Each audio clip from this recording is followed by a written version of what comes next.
मैं पहले भी यहाँ से 3-4 लॉक लेके गया था।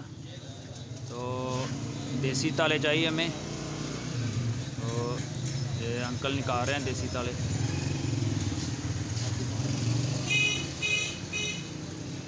तो पीछे तक इनका गोदाम है, जहेज़ का पूरा सामान मिलता है। अंकल 3 निकालने हैं जी। ये देखें मर्सिडीज़ के पंखे लगे हुए हैं। मेन बाज़ार में इनकी दुकान है, अब्दुल्ला शफीक के नाम से। ये देखें अल मशहूर चकड़ी वाले, ये पूरी दुकानें हैं इनकी। चचू ये सारी दुकानें ढोड़ियाँ ने, सारी दुकानें ढोड़ियाँ ने। अच्छा अच्छा, ये यानी कि दूसरे लोगों ने भी जो यहाँ पे शॉपिंग मॉल हैं, जो शॉपिंग की दुकानें हैं, उनके गोदाम है यहाँ पे।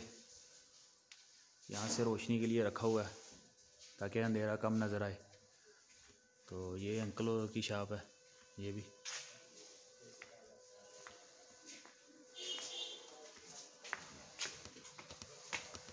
ये सेफ अलमारी वॉशिंग मशीनें रखी हुई हैं।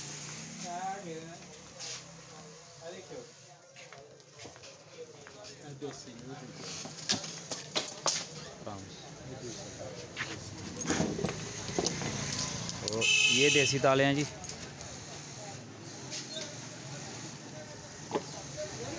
ये पुराने दौर के ताले हैं, ये बहुत अच्छे ताले हैं। पहले भी मैं 3 लॉक लेके गया था यहाँ से, तो अभी 3 की और ज़रूरत है। तो अभी देखते हैं कितने मिलते हैं।